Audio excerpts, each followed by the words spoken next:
This series has been answering the question, does God exist?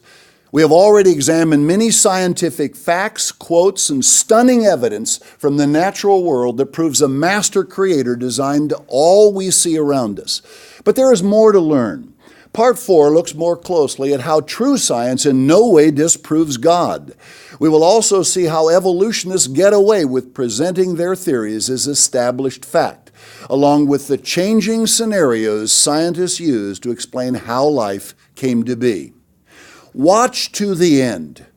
Quoting is done more than other broadcasts because we now bring additional proof showing scientists in their own words explaining why the existence of a God is necessary, why there being no God is entirely implausible, literally not possible. The world to come. The Restored Church of God presents David C. Pack, author of 80 books and booklets, editor-in-chief of the Real Truth magazine, read by countless and growing numbers in every nation and territory of the world. In a violent age full of war, famine, pollution, disease, disasters, and economic uncertainty, and ever-worsening bad news, answering life's greatest questions straight from the Bible and announcing the wonderful good news of the world to come. And now, David C. Pack. First, let's look more in depth at how evolutionists get away with presenting their theory as established fact. Writers, lecturers, and television programs on evolution use a variety of deceptive tricks, wittingly or unwittingly, to sell their audience what is unproven and unprovable. Creation logic is mocked and replaced by bald illogic. Theories are professed with no more than suggested proof, and sometimes not even this. Fascinating truths are woven toward whatever false conclusion is needed.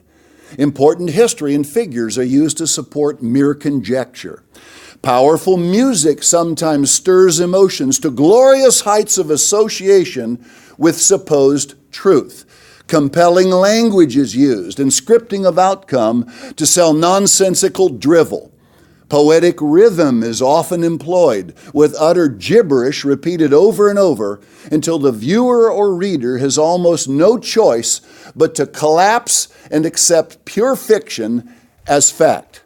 Foolish comparisons are sprinkled throughout. Marvelous visible wonders are connected to opinions. Powerful graphics are shown, but also based on complete fiction, like bone fragments being presented as part of the evolutionary fossil record when no such record exists. Facts are tied to confusing, mystical statements that breed acceptance. Near impossible probabilities are just ignored. Utterly impossible conclusions are presented for belief by simple assertion. Scientific terms are oft spoken and used to mean whatever evolutionists need them to.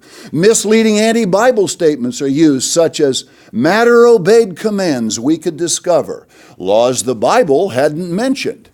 I've even seen cartoon characters speak incredibly shallow commentary to drive a completely false point. Outright silliness is given and received as science merely because it is said with a straight face. And simple imagination is passed off as scientific certainty. Sadly, anti-creationists constantly denigrate any idea of creation by any means possible. Terrible bias blinds them.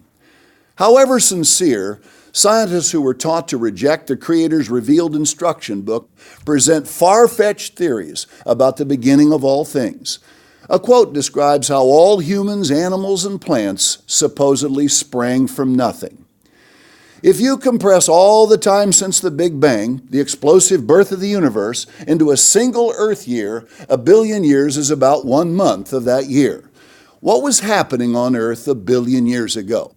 Most of Earth's land was amassed into a supercontinent called Rodinia. It was a barren desert. No animals, no plants. Single-celled organisms dominated the oceans. This is pure opinion that is now broadly challenged. But some existed in colonies called microbial mats, and the first multicellular organisms would soon evolve. Again, simple opinion, supposition presented with authority. This show concluded suggesting viewers not let ignorant, fanatical religionists confuse them.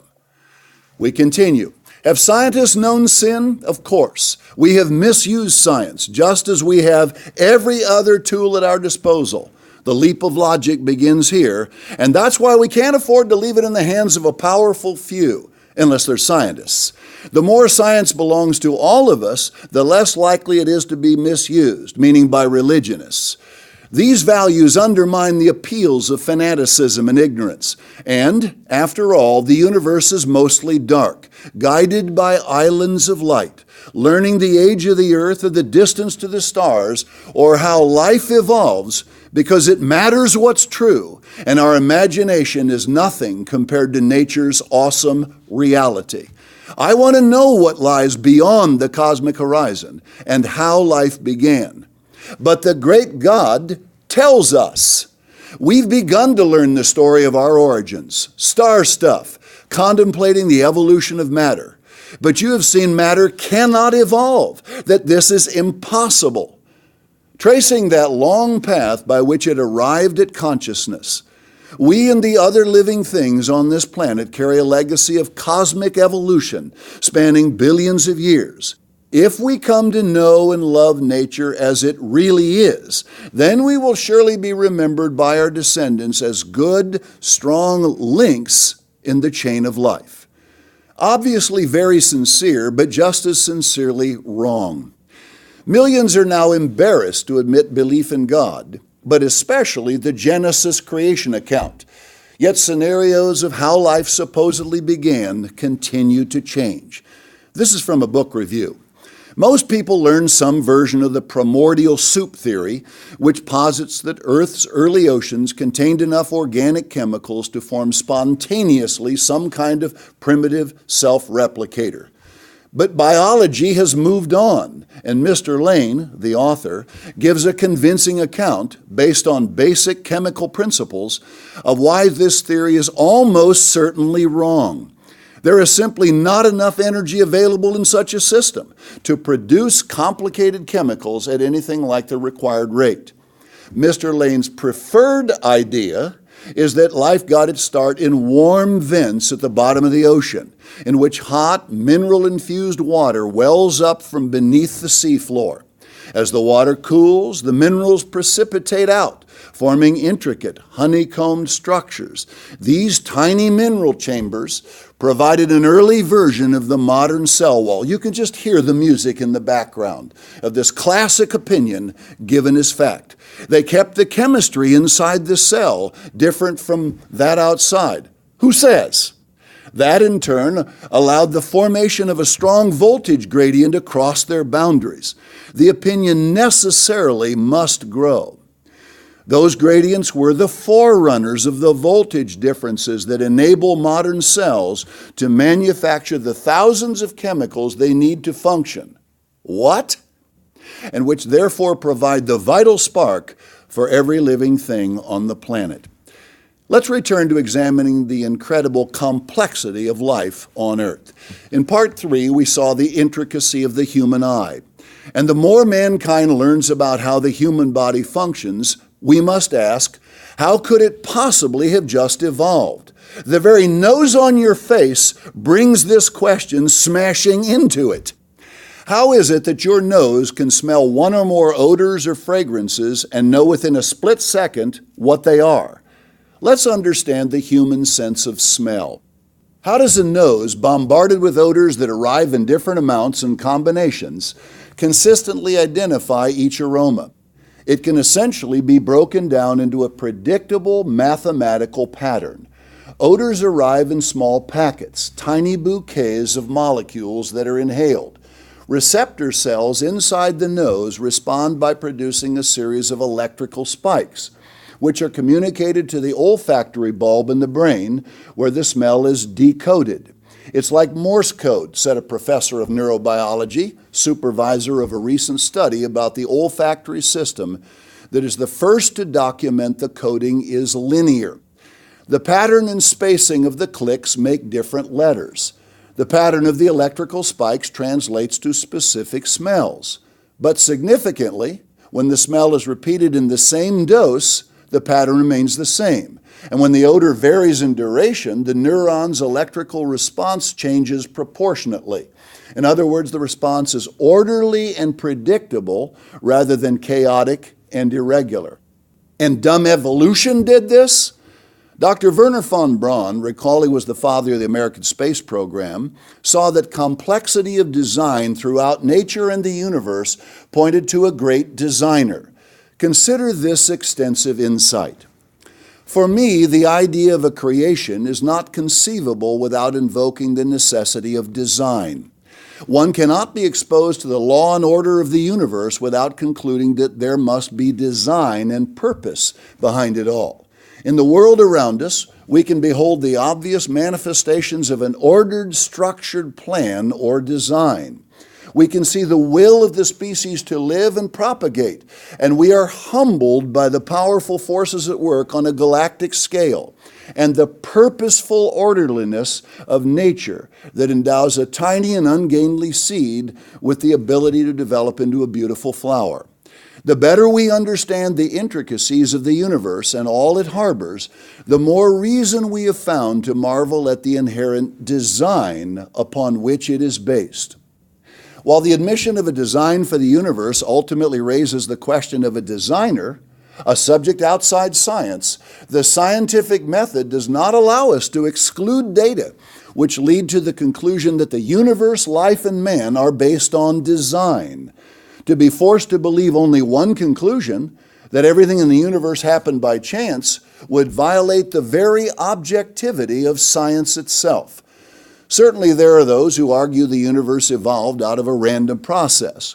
But what random process could produce the brain of a man or the system of the human eye?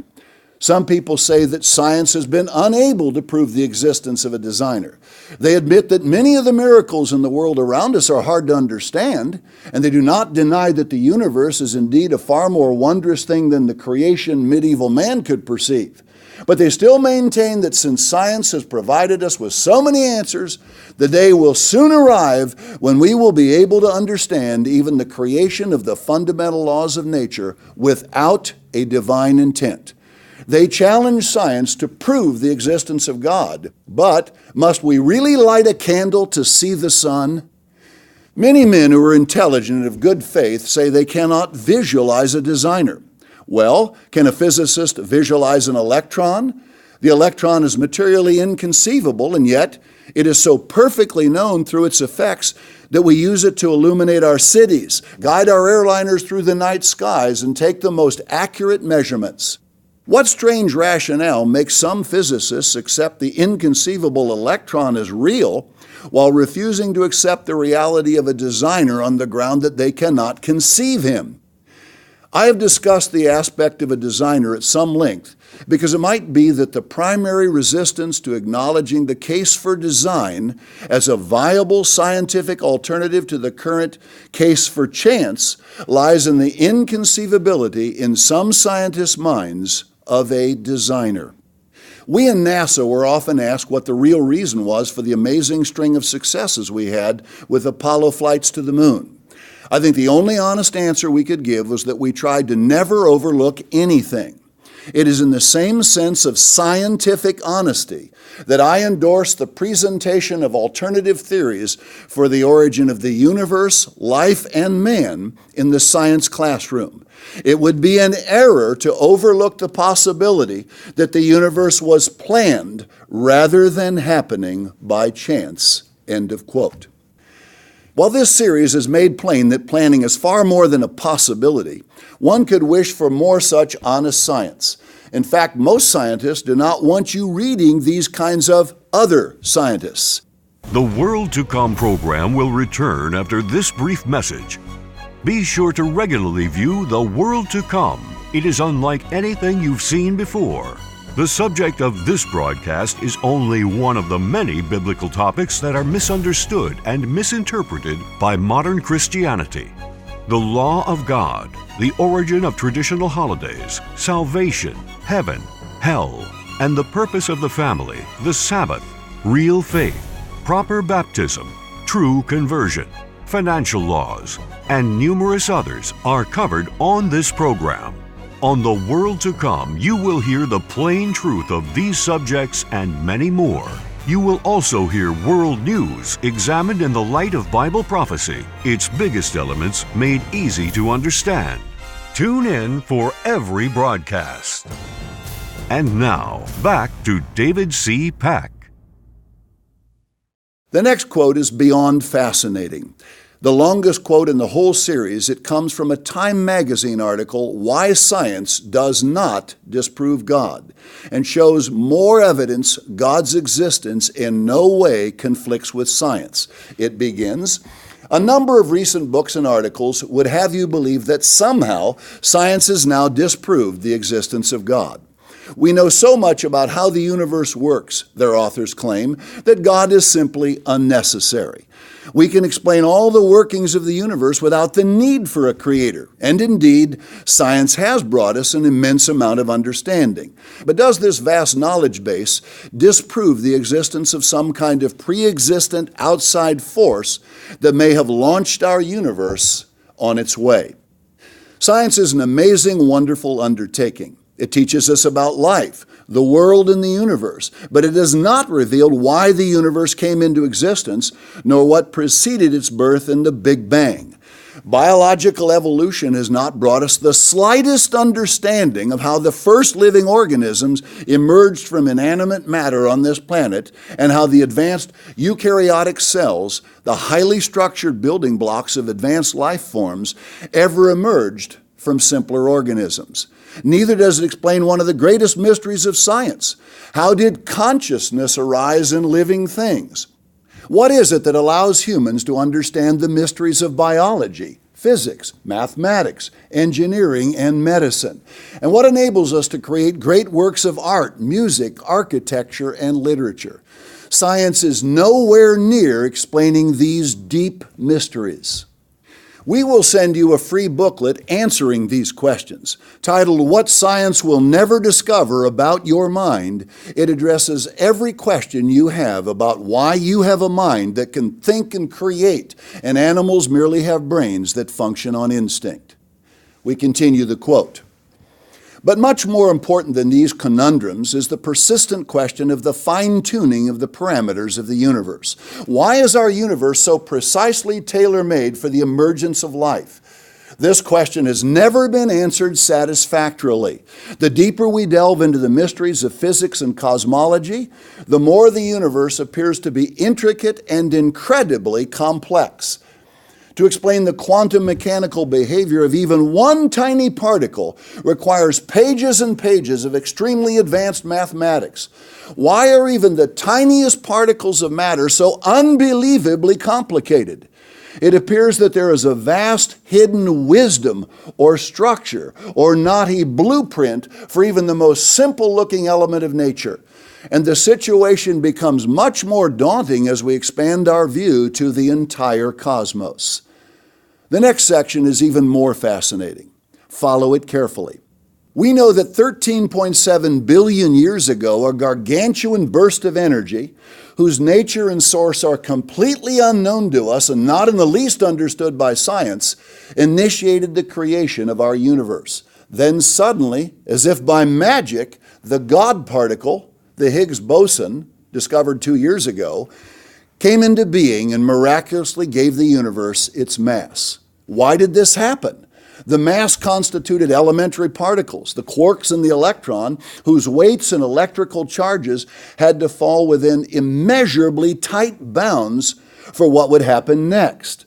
For from within the primeval soup of elementary particles that constituted the young universe, again, as if by a magic hand, the quarks suddenly bunched in threes to form protons and neutrons, their electrical charges set precisely to the exact level needed to attract and capture the electrons, which then began to circle nuclei made of the protons and neutrons.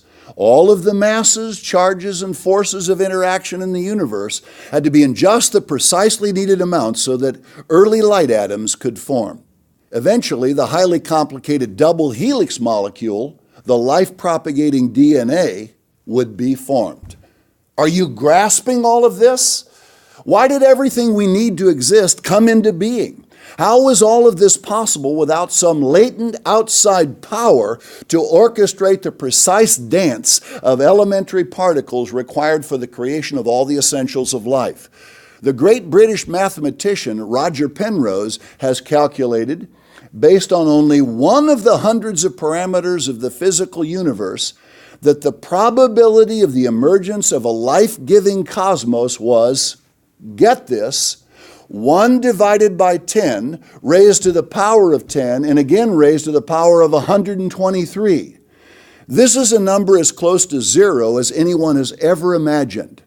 The probability is much, much smaller than that of winning the Mega Millions jackpot for more days than the 13.7 billion-year-old universe has been in existence. The scientific atheists have scrambled to explain this troubling mystery by suggesting the existence of a multiverse, an infinite set of universes, each with its own parameters. But if it takes an immense power of nature to create one universe, then how much more powerful would that force have to be in order to create infinitely many universes? So the purely hypothetical multiverse, to begin with, does not solve the problem of God. The incredible fine-tuning of the universe presents the most powerful argument for the existence of an immanent creative entity we may well call God. With all that we have examined, why are there not more scientists coming out in support of God's existence? A chief reason, there are others we will discuss later, that many will not acknowledge God's existence is because it also would be a change of religion for them, literally. Think. Most people cling at all costs to long-held beliefs, with this stubbornness more applicable to religious beliefs than any others. Atheism and evolution are religions to vast millions, something they consider to be personal, matters of faith not to be contested. Don't try. I repeat, this series is for the open-minded, hopefully you, not them. Let's see why so many atheists and evolutionists live in a world of frustration and disillusionment. It reveals a great truth. Finding a distinct beginning to the universe was something that most scientists did not anticipate, and which made most of them, like Einstein, enormously uncomfortable. There is a kind of religion in science, says Jastrow, a famous scientist. It is the religion of a person who believes there is order and harmony in the universe, and every event can be explained in a rational way as the product of some previous event. Every effect must have its cause. There is no first cause, but here it was, a first effect. The universe, most astronomers and physicists now agree, had a distinct beginning. There therefore must be a first cause, a prime mover, God, that set the universe in motion. For the scientist who has lived by his faith in the mountains of ignorance, he is about to conquer the highest peak. As he pulls himself over the final rock, he is greeted by a band of theologians who've been sitting there for centuries. How sad that so many scientists seem to receive the knowledge of God's existence as a setback or defeat to be overcome, rather than joyfully accepting it as the biggest answer among life's greatest questions. A brief inset. While a subject for another time, at least realize the universe and earth are not 6,000 years old as some claim. This comes from misunderstanding the Genesis account, which leads many to lose confidence in the arguments of creationists. Let's learn the truth.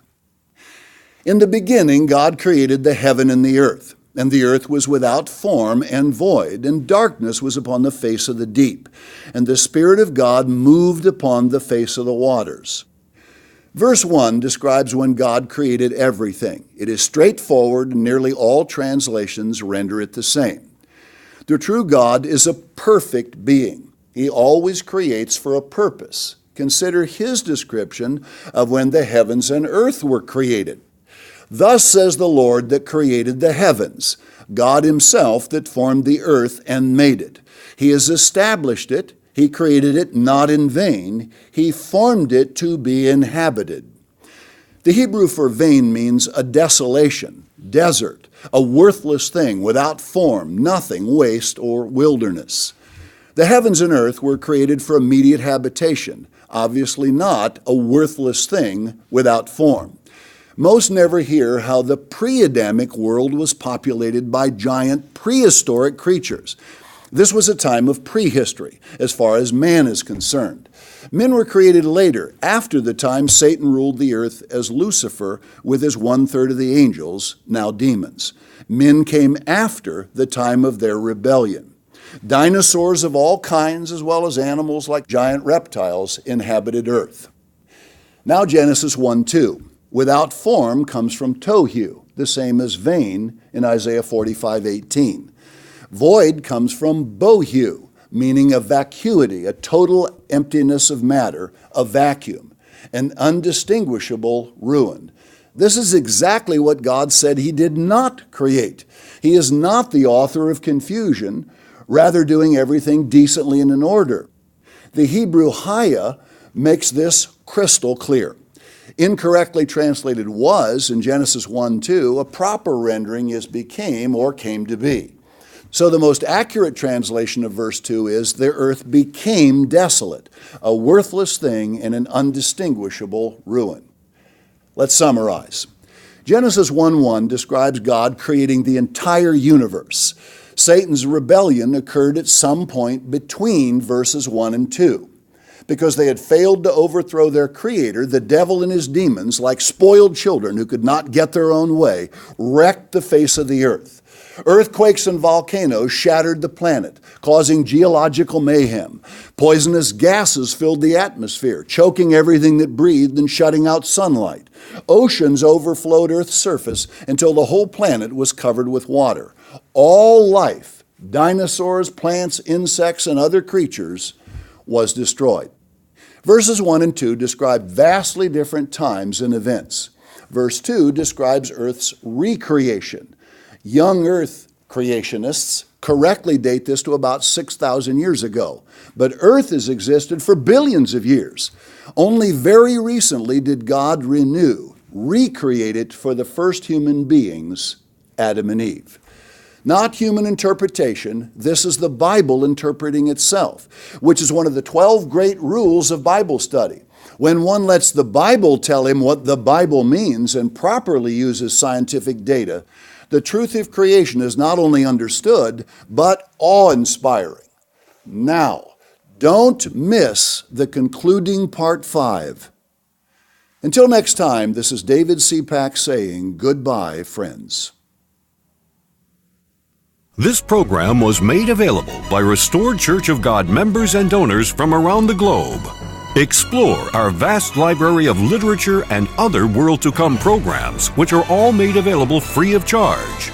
To order literature featured in this program, call toll-free 1-855-828-4646.